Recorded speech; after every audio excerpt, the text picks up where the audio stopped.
नमस्कार साथियों, बहुत बहुत स्वागत है आप सभी का गवर्नमेंट एजुकेशन में। तो चलिए गाइस, इसमें हम आगे के क्वेश्चन देखने वाले हैं जो कि कंप्यूटर से संबंधित प्रश्न हैं और ये हमारी 500 क्वेश्चनों की सीरीज चल रही है। इसमें हम आगे के 100 क्वेश्चन देखने वाले हैं। इससे पहले हमने 4 वीडियो अपलोड कर चुके हैं जिसमें मैंने 400 क्वेश्चन डिस्कस किए हुए हैं।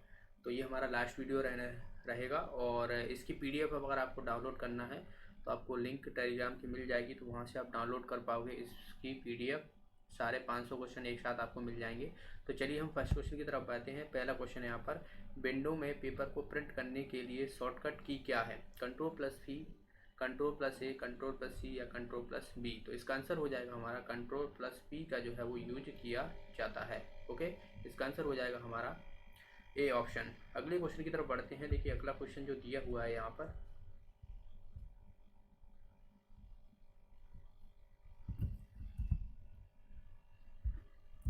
अगला क्वेश्चन है, गूगल के संस्थापक, आपको क्वेश्चन दिख रहा होगा, गूगल के संस्थापक जो है वो कौन है?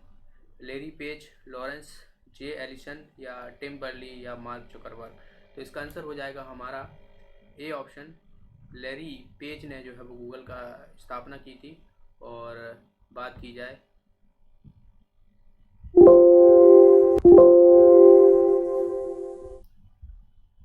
फिलहाल मैं इसको पहले सही कर लूँ। ओके, तो यहाँ पर इसका आंसर हो जाएगा हमारा ए ऑप्शन। लैरी पेज ने जो है इसकी संस्थापक की। बाकी आपको टिम बर्ली जो है वो WWW वर्ल्ड वाइड वेब जिसे बोलते हैं तो उसकी इन्वेंट किया था। और मार्क जुकरबर्ग जो है ये फेसबुक के हैं। ओके, फेसबुक के हैं ये। अगले क्वेश्चन की तरफ बढ़ते हैं। नेक्स्ट है यहाँ पर, व्हाट्सएप का ओनर कौन है? जो व्हाट्सएप है उसका ओनर कौन है? अमेजॉन, एप्पल या फेसबुक या बात की जाए गूगल। तो इसका आंसर हो जाएगा हमारा फेसबुक। फेसबुक जो है ये व्हाट्सएप का ओनर है, याद रखना है। कई बार जो सोशल मीडिया जो ऐप हो गए, यहाँ से संबंधित आपसे क्वेश्चन देखने को मिल जाते हैं। तो इसका आंसर हो जाएगा हमारा सी ऑप्शन। अगला क्वेश्चन है, जब एक से अधिक व्यक्ति एक ही समय में एक केंद्रीय कंप्यूटर का उपयोग करते हैं तब क्या आवश्यक होता है? लाइट पेन हो गया, माउस हो गया, डिजिटाइजर हो गया, टर्मिनल हो गया। तो इसमें जो है वो मोस्टली किसका यूज करते हैं एक तरीके से देखा जाए तो एक से अधिक है और वहाँ पर जो हमें टर्मिनल की यूज की ज़रूरत पड़ती है। इसका आंसर हो जाएगा हमारा D option. Light pen, mouse और ये डिजिटल, ये सब इनपुट डिवाइस होते हैं। आपने देखा होगा, माउस हो गया इनपुट डिवाइस हो गया, लाइट पेन हो गया तो ये भी एक इनपुट डिवाइस है। ओके, अगले क्वेश्चन की तरफ बढ़ते हैं। नेक्स्ट है यहाँ पर कि निम्न में से कौन सा संग्रहित प्रोग्राम या स्टोरेज प्रोग्राम कॉन्सेप्ट का उपयोग करने वाला पहला कंप्यूटर था? यूनिसेफ, IENIACV या EDSAC या नन ऑफ दीज। तो इसका आंसर हो जाएगा हमारा, देखिए सबसे पहले जो स्टोर प्रोग्राम किए गए थे, प्रोग्राम दरअसल मैं जनरेशन पे वीडियो बना चुका हूँ, हिस्ट्री पे भी वीडियो बना चुका हूँ। तो मैंने बताया था आपको कि कौन से कंप्यूटर में कब जो है वो स्टोरेज की प्रणाली अप्लाई की गई थी। तो यहाँ पर अगर हम बात करें तो इसका आंसर हो जाएगा हमारा सी ऑप्शन। इसमें जो है वो हमें स्टोरेज देखने को, तो ऐसे मैंने आपको बताया भी था वहाँ पर कि ऐसे आप याद रखना स्टोरेज से संबंधित। ओके, अगले क्वेश्चन की तरफ बढ़ते हैं। देखिए अगले क्वेश्चन में बोला गया है कि एक बार जब आप उपयुक्त प्रोग्राम लोड करें और आवश्यक डेटा प्रदान करें तो कंप्यूटर को मानवीय हस्तक्षेप की आवश्यकता नहीं है। यह सुविधा के रूप में जाना जाता है। एक्यूरेसी, रिलायबिलिटी, वर्सटिलिटी या ऑटोमेटिक। तो इसका आंसर हो जाएगा हमारा डी ऑप्शन। ये ऑटोमेटिकली प्रोग्राम हो रहा है तो इसका आंसर हो जाएगा हमारा डी ऑप्शन। अगला क्वेश्चन है यहाँ पर, आधुनिक कंप्यूटर बहुत विश्वसनीय है लेकिन वे नहीं हैं तेज, शक्तिशाली, अचूक या सस्ते। तो इसका आंसर हो जाएगा अचूक। ये अचूक नहीं है, बाकी तेज होते हैं, पावरफुल होते हैं। ठीक है, तो अच्छा यहाँ पर जो है सस्ते, केवल यहाँ पर बात की जाए बहुत विश्वसनीय है लेकिन वे नहीं हैं। ओके, तो इसका आंसर क्या हो जाएगा हमारा? सी ऑप्शन जो है इसका आंसर हो जाएगा। अगला क्वेश्चन है यहाँ पर, देखिए स्मृति और भंडारण के बीच अंतर यह है कि स्मृति और बात की जाए भंडारण है temporary, permanent, temporary, slow, fast या ऑल ऑफ दी अबव। तो जो स्मृति होती है या भंडारण, जिसे हम स्टोरेज क्षमता कहते हैं जिस तरीके से, ये सभी देखा जाए तो ये तो स्मृति जो रहती है वो टेम्पररी रहती है और भंडारण जो रहती है वो परमानेंट रहती है। तो इसका आंसर हो जाएगा हमारा ए ऑप्शन। अगला क्वेश्चन है यहाँ पर, इनमें से कौन सी प्राथमिक भंडारण डिवाइस के रूप में प्रयोग किया जाता है? मैग्नेटिक ड्रम, ऊपर ऑप्शन दिए हुए हैं, इसके देख लेते हैं। मैग्नेटिक ड्रम बात की जाए, हार्ड डिस्क, फ्लॉपी डिस्क या नन ऑफ दीज। यहाँ पर हमें पूछा क्या गया है, प्राथमिक भंडारण डिवाइस के रूप में प्रयोग किया जाता है। तो प्राथमिक भंडारण के रूप में जो है हम मैग्नेटिक ड्रम का यूज करते हैं। इसका आंसर हो जाएगा हमारा ए ऑप्शन। अगले क्वेश्चन की तरफ बढ़ते हैं। नेक्स्ट है यहाँ पर कि कंप्यूटर की कौन सी पीढ़ी अभी भी विकसित के अंतर्गत है? 4th generation, 5th generation, 6th generation या 7th जनरेशन? तो अभी मैंने आपको बताया था कि यह जो जब जनरेशन का मैंने वीडियो बनाया था तो उसमें जो है वो आर्टिफिशियली इंटेलिजेंस जिस पे अभी काम चल रहा है, जो कि 5th जनरेशन से संबंधित है। ओके, अगला क्वेश्चन है यहाँ पर, जिसे प्रत्यक्ष प्रवेश इनपुट डिवाइस या डायरेक्ट एंट्री इनपुट डिवाइस माना जाता है? ऑप्टिकल स्कैनर, माउस और एंड डिजिटाइजर, लाइट पेन या ऑल ऑफ दी अबव? क्या डायरेक्ट एंट्री इनपुट डिवाइस जिसे हम मानते हैं, तो डायरेक्ट इनपुट डिवाइस जो है इन सभी को माना जाता है। ऑप्टिकल स्कैनर, माउस, डिजिटाइजर और ये सभी जो है वो इनपुट डिवाइस के अंतर्गत आते हैं। इसका आंसर हो जाएगा हमारा डी ऑप्शन। अगला क्वेश्चन है यहाँ पर, पहली पीढ़ी के कंप्यूटर में इस्तेमाल किए जाने वाला मुख्य इलेक्ट्रॉनिक घटक था? ट्रांजिस्टर, वैक्यूम ट्यूब, वाल्व या एकीकृत या सर्किट या उपरोक्त में से कोई नहीं? तो जो प्रथम पीढ़ी के कंप्यूटर होते थे उसमें आपने देखा था कि वैक्यूम ट्यूब और वाल्व को जो है वो वहाँ पर मुख्य इलेक्ट्रॉनिक का घटक माना जाता था और वही सी का यूज करते थे। इसका आंसर हो जाएगा हमारा बी ऑप्शन। अगला क्वेश्चन है यहाँ पर, देखिए क्या बोला गया है कि एक प्रिंटर की आउटपुट की गुणवत्ता मापी जाती है dot per square inch, dot per inch, dots printed per unit time या none all of the above? तो जो प्रिंटर होती है उसकी आउटपुट की क्षमता जो हम नापते हैं वो दरअसल नापते हैं डॉट पर इंच में। इसका आंसर हो जाएगा हमारा बी ऑप्शन। DPIB आपको लिखा मिलता है, तो इसे भी आप याद रखना है, शॉर्ट फॉर्म जो है वो आपको लिखा मिल जाता है इसका। अगला क्वेश्चन है यहाँ पर, निम्न में से कौन सा स्टोरेज डिवाइस अधिकतम मात्रा में डेटा संग्रहित कर सकता है? Floppy disk, hard disk, compact disk या मैग्नेटिक ऑप्टिकल डिस्क?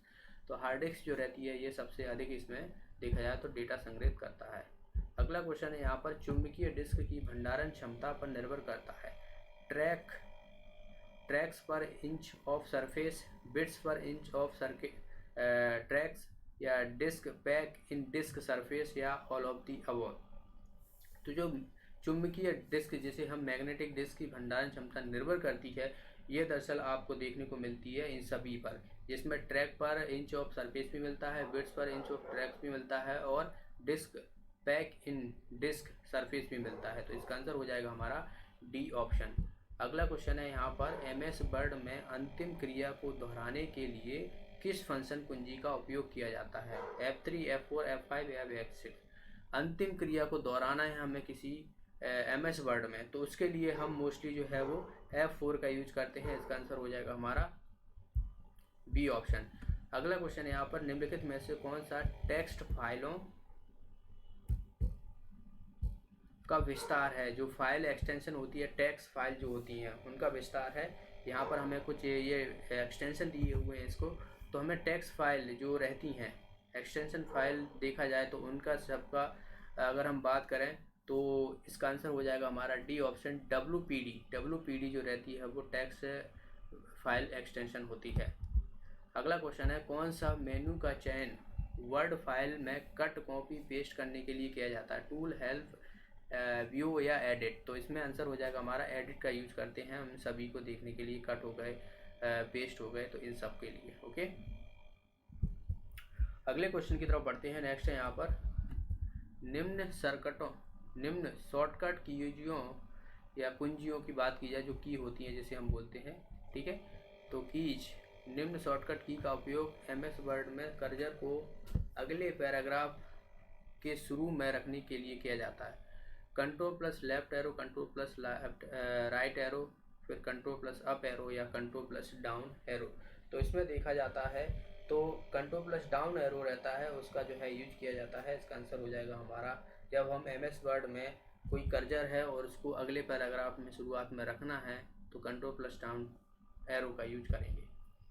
अगला क्वेश्चन है यहाँ पर, देखिए क्या बोला गया है कि ईमेल ID का कौन सा फोल्डर आपके द्वारा शुरू किए गए संदेशों की प्रतियों को बरकरार रखता है लेकिन अभी तक भेजने के लिए तैयार नहीं होता। ड्राफ्ट, इनबॉक्स, आउटबॉक्स या बात की जाए स्पैम, तो आपने कोई ईमेल आईडी है उस पर फोल्डर बना दिया लेकिन आपने संदेश भेजा नहीं, लेकिन वो फिर भी बरकरार रखता है। ये सब चीज़ें आपको किसमें देखने को मिलती हैं?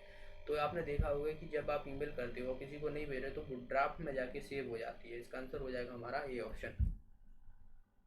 अगला क्वेश्चन है यहाँ पर कि कंप्यूटर को निर्देश देने के लिए उपयोगकर्ता द्वारा का उपयोग किया जाता है। किसका उपयोग किया जाता है? Input device, output device, control unit, arithmetic या लॉजिक यूनिट। तो कंप्यूटर को निर्देश देने के लिए हम किसका यूज करते हैं? इसका अर्थमेटिक और लॉजिक यूनिट का यूज करते हैं। इसका आंसर हो जाएगा हमारा डी ऑप्शन। अगले क्वेश्चन की तरफ बढ़ते हैं। नेक्स्ट यहाँ पर एमएस वर्ड में कितने मार्जिन का पृष्ठ पर होते हैं?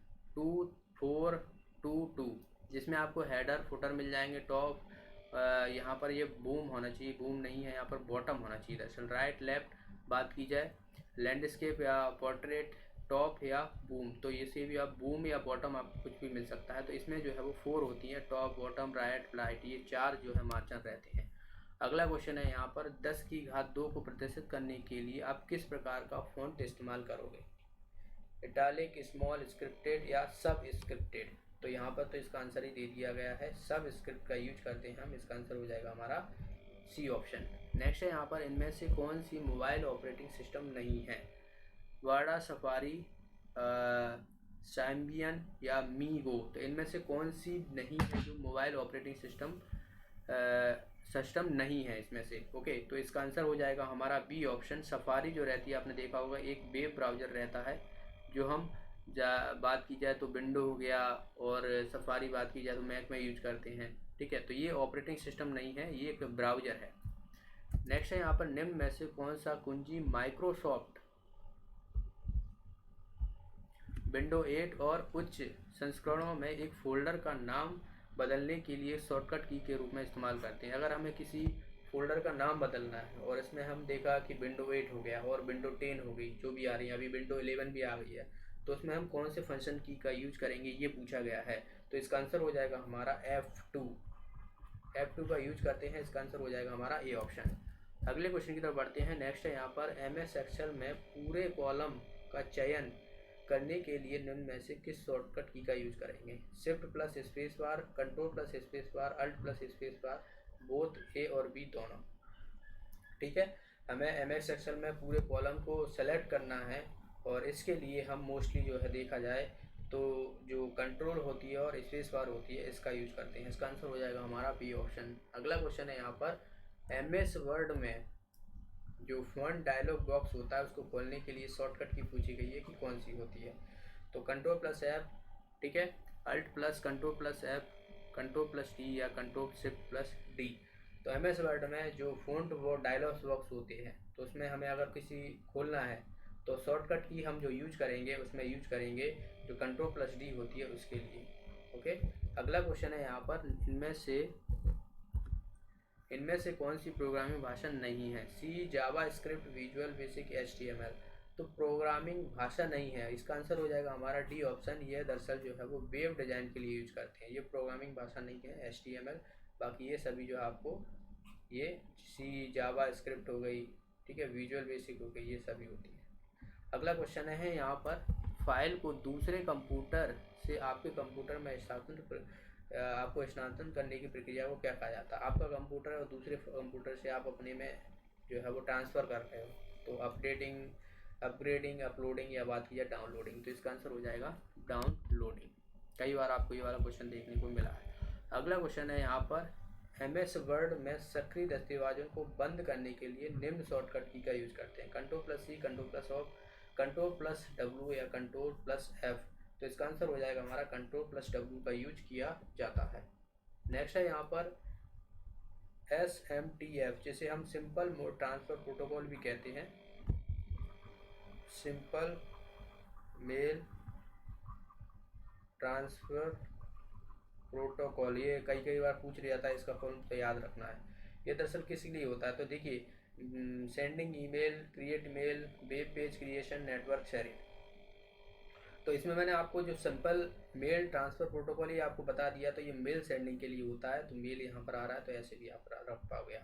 अगला क्वेश्चन है यहाँ पर, एक्सेल में डिफ़ॉल्ट रूप से कार्य पुस्तक या बुक मार्क में कितने जो वर्कशीट होती है, 1 2 3 4 एक्सेल में पूछा गया है, याद रखना। एक्सेल में जो रहती है ये रहती हैं 3 रहती हैं, इसका आंसर हो जाएगा हमारा सी ऑप्शन। प्रमुख मेमोरी किसके समन्वय से कार्य करती है, ठीक है, जो हमारी मेन मेमोरी रहती है वो किसके समन्वय से यानी किसके सहयोग से कार्य करती है। इंटेल हो गया, विशेष कार्य कार्ड हो गया, रैम हो गया, सीपीयू हो गया। तो इसका आंसर हो जाएगा हमारा सीपीयू, सेंट्रल प्रोसेसिंग यूनिट के समन्वय से कार्य करती है। नेक्स्ट यहाँ पर सारे कंप्यूटर में लागू होती है बेसिक भाषा, कोवल भाषा, मशीन भाषा या बात की जाए फोर्ट्रन भाषा। तो आजकल जो सारे कंप्यूटर आते हैं उसमें हम मशीन भाषा का यूज देखते हैं, इसका आंसर हो जाएगा हमारा सी ऑप्शन।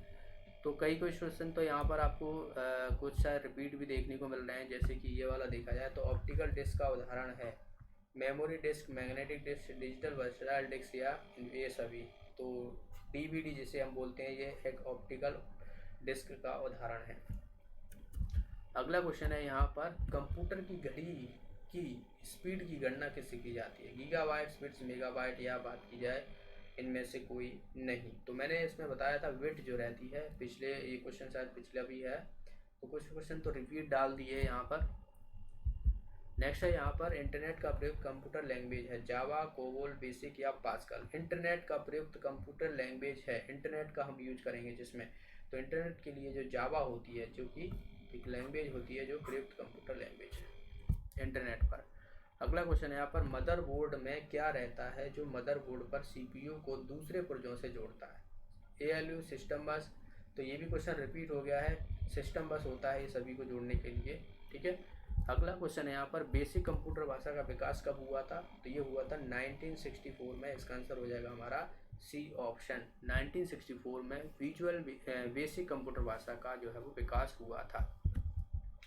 अगला क्वेश्चन है, कोडांतर, जैसे कोडांतर एक प्रोग्राम है, वह निम्नलिखित में से किसके प्रोग्राम का रूपांतरण है, उच्च स्तर से कोडांतर तक, निम्न स्तर से कोडांतर, मशीन से निम्न स्तर तक, कोडांतर से मशीन तक। तो इसका आंसर हो जाएगा हमारा डी ऑप्शन, कोडांतर से जो है वो मशीन तक रहता है।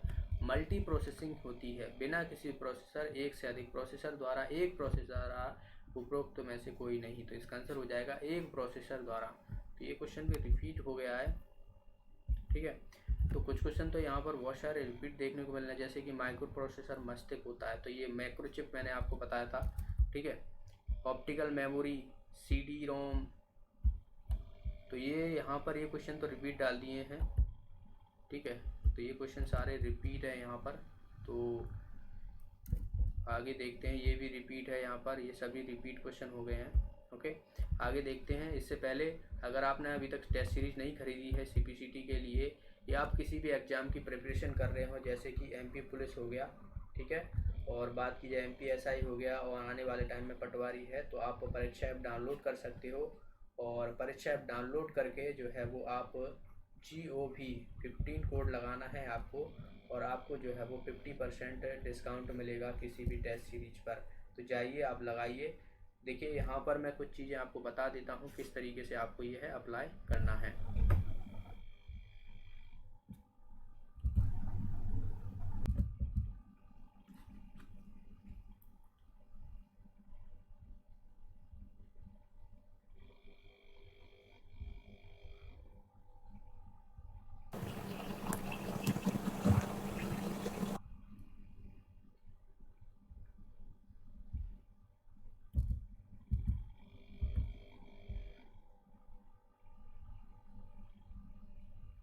तो आपको यहाँ पर आप देख पाओगे, आपको सीधा ऐप पे जाना है प्ले स्टोर पर, और यहाँ से आपको डाउनलोड करना है, ठीक है। यहाँ पर आपको टेस्ट सीरीज मिलेगी, यहाँ पर आपको टेस्ट सीरीज पे क्लिक करना है, और यहाँ पर आप देख सकते हो सीपीसीटी, ठीक है। उसके बाद आपको यहाँ पर अनलॉक कोर्स मिल रहा है, इसमें 20 टेस्ट आपको मिलेंगे। आप और भी अलग अलग टेस्ट सीरीज हैं तो उनको भी देख सकते हो। 250 49 की है ये, ठीक है। GOV 50 आपको अप्लाई कर देना है, और आपको जो है यहाँ पर सीधा सीधा 50 यानी 125 की ये टी सीरीज पड़ेगी आपको, ठीक है। आप किसी भी माध्यम से यहाँ पर पेमेंट कर पाओगे, ओके, और जिससे आपकी तैयारी और भी बेहतर हो पाएगी, ओके। तो आप लोग खरीदना चाहते हो तो ज़रूर खरीदिए। आपके एग्ज़ाम के लिए काफ़ी बेनिफिशियल रहेगी आने वाले के लिए। और बाकी आप अगर एग्ज़ाम की MP प्लस हो गया, देखिए टेस्ट सीरीज बहुत इंपॉर्टेंट होता है, ज़रूरी देना, क्योंकि आज से इसकी जो है वो एक लेवल पता पड़ता है आपको। आपका जो डर होता है कंपटीशन एग्ज़ाम में टेस्ट देने की, या आप एग्ज़ाम में देने जा रहे हो, ठीक है, और वहाँ पर आपका डर रहता है, सिंपल सा है, सभी को रहता है, क्योंकि आप प्रैक्टिस नहीं करते हो उतनी, और प्रैक्टिस जितना करोगे उतना ही आपका कॉन्फिडेंस बढ़ेगा। तो आप ज़रूर टेस्ट सीरीज दिया करें। देखिए अगले क्वेश्चन की तरफ बढ़ते हैं। नेक्स्ट है यहाँ पर, यूनिक्स नामक ऑपरेटिंग प्रणाली विशेष रूप से किस हेतु प्रयोग में लाई जाती है? Super computer, laptop computer, desktop computer या वेब सर्वर? तो यूनिक्स प्रणाली जो है ये किस लिए हम यूज करते हैं? तो यह दरअसल आपको देखने को मिलेगी, इसका आंसर हो जाएगा डी ऑप्शन, जो वेब सर्वर होती हैं उसके लिए हम जो है इसको प्रयोग में लाते हैं। अगला क्वेश्चन है, गेम खेलना किससे आसान होता है? तो माउस, कीबोर्ड, मॉनिटर या जॉयस्टिक? तो इसका आंसर हो जाएगा हमारा जॉयस्टिक के आसान होता है। अगला क्वेश्चन है, जब पीसी पर किसी डॉक्यूमेंट पर कार्य करते हैं तब डॉक्यूमेंट्स अस्थायी रूप से स्टोर होते हैं? रोम, रैम, CD रोम या CPU? तो इनमें से किस में जो है वो आपको अस्थायी रूप से देखने को मिलता है, ये पूछा गया है। तो इसका आंसर हो जाएगा हमारा बी ऑप्शन, जो रैंडम एक्सेस मेमोरी रहती है ये अस्थायी रूप से स्टोर होती है। अगला क्वेश्चन है यहाँ पर, एक्सेसरी जिस स्थान पर सिस्टम यूनिट से जुड़े होते हैं उसे बोलते हैं बस, पोर्ट, एस या रिंग? तो जिस सिस्टम से यूनिट जुड़ी रहती है, एक्सेसरीज हो गई, तो उसको हम क्या बोलते हैं? तो उसको हमने देखा है कि जो पोर्ट रहता है, जैसे आपके सिस्टम में यहाँ पर एक पोर्ट लगे होंगे छोटे, जैसे USB पोर्ट होता है, तो इन्हें जो है वो एक्सेसरीज बोलते हैं। नेक्स्ट है यहाँ पर, फ्लॉपी डिस्क किस प्रकार की मेमोरी से संबंधित है? वोलेटाइल, एक्सटर्नल, या बात की जाए इंटरनल, या ए और बी दोनों? ठीक है, तो फ्लॉपी डिस्क पूछा गया है, तो फ्लॉपी डिस्क जो है एक एक्सटर्नल है। फ्लॉपी डिस्क आपको अलग से जो है देखने को मिलती है, जिससे आप कनेक्ट करते हो। इसका आंसर हो जाएगा हमारा बी ऑप्शन। अगला क्वेश्चन है यहाँ पर, कंप्यूटर भाषा जावा के आविष्कार कौन है? IBM, माइक्रोसॉफ्ट, सन माइक्रोसॉफ्ट या इंफोसिस? तो इसका आंसर हो जाएगा हमारा सी ऑप्शन, सन माइक्रोसॉफ्ट जो रहती है वो कंप्यूटर भाषा का आविष्कार किया गया है। शिफ्ट, कंट्रोल शिफ्ट और अल्ट की कौन सी कुंजियां हैं? अल्फा, न्यूमेरिक, मॉडिफाई फंक्शन या जॉयस्टिक? तो ये क्या होती है? मॉडिफायर होती हैं। इसका आंसर हो जाएगा हमारा बी ऑप्शन। नेक्स्ट है यहाँ पर, रैम किस तरह की मेमोरी है? भीतरी, बाहरी, सहायक या मुख्य? तो रैंडम एक्सेस मेमोरी जो रहती है वो मुख्य मेमोरी होती है, जो कि आपको यहाँ पर कंप्यूटर में CPU में देखने को मिलती है, मदरबोर्ड में। अगला क्वेश्चन यहाँ पर, अधिकांश प्रोडक्ट्स पर प्रिंटेड लाइन के पैटर्न को क्या कहते हैं? बारकोड, कोड्स, स्कैनर या प्रोसेसर? तो ये बारकोड्स होते हैं। इसका आंसर हो जाएगा हमारा ए ऑप्शन। इनमें से कौन सा आउटपुट डिवाइस नहीं है, ये पूछा गया है? प्लॉटर हो गया, प्रिंटर हो गया, मॉनिटर हो गया या टच स्क्रीन हो गया? तो टच स्क्रीन जो रहती है एक ये इनपुट डिवाइस रहता है। नेक्स्ट है यहाँ पर, निम्न में से कौन रैम नहीं है? तो P RAM, flash, S RAM या डी रैम? तो इसमें से कौन सी जो है वो मेमोरी बात की जाए तो रैम नहीं है, रैंडम एक्सेस मेमोरी। ठीक है, तो इसमें सेंसर हो जाएगा पी रैम नहीं है। अगला क्वेश्चन है, कौन सी डिवाइस प्रोग्राम और डाटा के बीच का अंतर समझ नहीं आ सकता? कौन सी डिवाइस है जिसमें प्रोग्राम हो गया, डाटा के बीच अंतर समझ नहीं सकते? Output device, memory, input device या माइक्रो प्रोसेसर? तो इसका आंसर हो जाएगा हमारा माइक्रो प्रोसेसर। बाकी सब में आप देखोगे आउटपुट में लेगा, मेमोरी अलग होती है, स्टोरेज के लिए इनपुट डिवाइस होता है, माइक्रो प्रोसेसर में बहुत सारी चीज़ें चलती हैं। ओके, अगला क्वेश्चन है यहाँ पर, स्टोरेज की थोड़ी सी जगह में बहुत सी फाइलों का स्टोर करने के लिए निम्न में से किसका प्रयोग किया जाता है? File adjustment, file reading, file कॉपिंग या बात की जाए इनमें से कोई नहीं? तो फाइल एडजस्टमेंट का यूज किया जाता है। इसका आंसर हो जाएगा हमारा ए ऑप्शन। असेंबली लैंग्वेज क्या है? तो मैंने कई बार आपको बताया असेंबली लैंग्वेज जो है वो किस तरीके की रहती है। असेंबली लैंग्वेज आपने लो लेवल लैंग्वेज में देखने को मिलती है, तो ये हो जाती है low level language.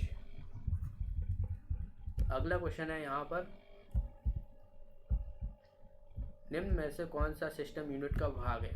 System unit का CPU, फ्लॉपी डिस्क, CD रोम या मॉनिटर? तो बात की जाए तो यहाँ पर सिस्टम यूनिट का भाग पूछा गया है, तो इसका आंसर हो जाएगा हमारा ए ऑप्शन। CPU जो रहता है वो सिस्टम यूनिट का भाग रहता है। अगला क्वेश्चन है यहाँ पर, इंस्ट्रक्शन के समूह को क्या कहते हैं जो कंप्यूटर को बताता है? कंपाइलर, एंटर इंस्ट्रक्शन या प्रोग्राम?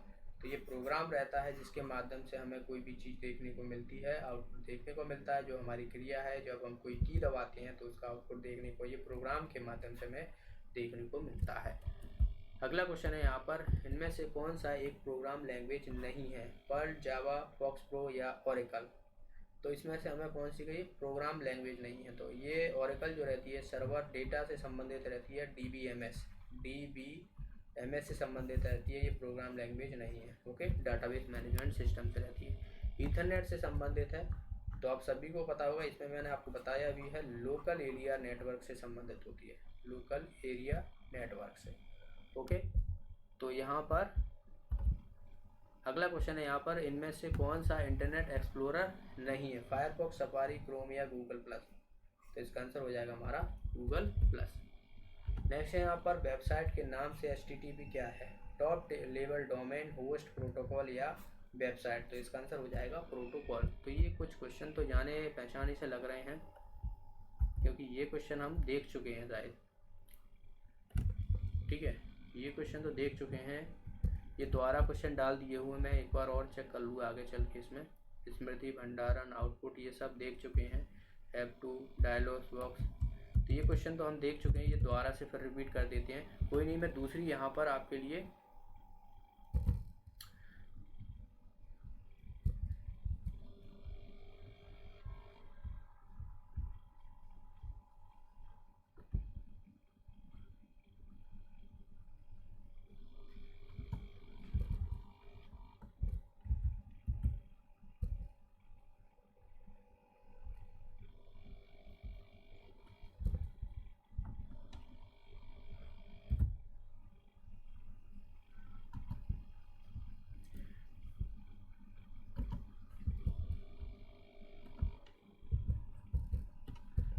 चलिए दूसरी फाइल मैंने यहाँ पर सेलेक्ट कर ली है आपके लिए।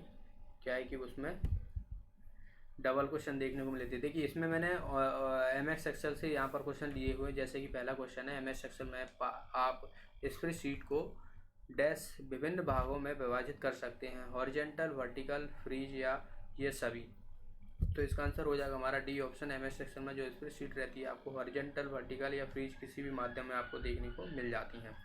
अगला क्वेश्चन है यहाँ पर, इनमें से कौन सा मेन्यू ऑप्शन एक्सेल में टेक्स्ट को कट, कॉपी, पेस्ट, डिलीट करने के लिए यूज करते हैं? Edit menu, file menu, tool menu या फॉर्मेट मेन्यू? तो एडिट मेन्यू जो रहता है इसके माध्यम से हम ये सभी चीज़ें देखने को मिलती हैं। अगला क्वेश्चन है यहाँ पर, फाइल एक्सेल फाइल का डिफ़ॉल्ट एक्सटेंशन होता है? तो XLS, XLW, WK1, 1, 2, 3? तो इसका आंसर हो जाएगा हमारा ए ऑप्शन। जो MS एक्सेल होती है उसमें जो एक्सटेंशन रहता है फाइल का वो XLS रहता है। अगला क्वेश्चन है, MS एक्सेल में दो वर्कशीट को एक ही समय पर खोलने के लिए की का यूज करते हैं? अगर दो वर्कशीट हैं और एक ही समय में हमें खोलना है तो Alt+O+2, Ctrl+O+2, Alt+W+2 या Ctrl+W+2? तो इसका आंसर हो जाएगा हमारा सी ऑप्शन, Ctrl+W+2 का जो है वो दो वर्कशीटों को एक ही समय में खोलने के लिए यूज किया जाता है। अगला क्वेश्चन है, एक ही वर्कशीट में अधिकतम रो होती हैं? एक ही वर्कशीट है उसमें 256, 1024, 65,536 या 32,000? तो इसका आंसर हो जाएगा हमारा 65,536 जो रहती हैं वो एक वर्कशीट में अधिकतम रो रहती हैं। नेक्स्ट है यहाँ पर, हर एक एक्सेल फाइल को वर्कबुक भी कहते हैं क्योंकि यह डेटा और टेक्स्ट को रखती है। ठीक है, इसे मॉडिफाई किया जाता है, यह बहुत सी सीटों जैसे वर्कशीट, 4 शीट से मिलकर बनी होती है, और डी ऑप्शन है, इसे बनाने में हार्ड वर्क करना पड़ता है। तो इसका आंसर हो जाएगा हमारा सी ऑप्शन, यह बहुत सी सीटों को वर्कशीट या 4 शीट में मिलकर बनी होती है। अगला क्वेश्चन है यहाँ पर, रेंज G2 से M12 के बीच में सेल्फ रेफरेंस होगा? G2, M12, G2, M12, ये सभी तो ऑप्शन एक जैसी दे दी है। अच्छा यहाँ पर देखिए एक चीज़ यहाँ पर है, यहाँ पर जो है दशमलव लगा हुआ है, यहाँ पर सेमीकोलन, यहाँ पर कॉलन लगा हुआ है और यहाँ पर ये ऐसा निशान लगा हुआ है। तो इसका आंसर हो जाएगा हमारा बी ऑप्शन, यानी आपको देखने को मिलेगा G2, M12। ठीक है, अगला क्वेश्चन है, किसी वर्कशीट में डिफ़ॉल्ट रूप से हेडर होता है? यूजर नेम, डेट और टाइम और डेट सीट टेबल नेम या नन। तो जब भी वर्कशीट होती है उसमें हेडर जो रहता है उसमें से किसी में भी नहीं रहता, ये सभी कोई भी चीज़ नहीं रहती। तो इसका आंसर हो जाएगा हमारा डी ऑप्शन, नन रहता है। अगला क्वेश्चन है यहाँ पर, सेलेक्ट की गई रेंज में चार्ट बनाने के लिए कीबोर्ड शॉर्टकट की होती है F2, F4, F8 या F11। तो इसमें हम F11 का यूज करते हैं। अगला क्वेश्चन है यहाँ पर, स्टेटर इंडिकेटर में डैश में लोकेट होता है। जो स्टेटर इंडिकेटर होता है वो किस में लोकेट होता है? वर्टिकल स्कोर बार, हॉरिजॉन्टल स्कोर बार, फार्मूला बार या स्टैंडर्ड टूल बार। तो इसका आंसर हो जाएगा हमारा फार्मूला बार में जो है वो यूज होता है। ओके, तो इसके बाद नहीं है क्वेश्चन, तो मिलते हैं अगले वीडियो में। ठीक है, अगले वीडियो में जो रहेंगे वो हम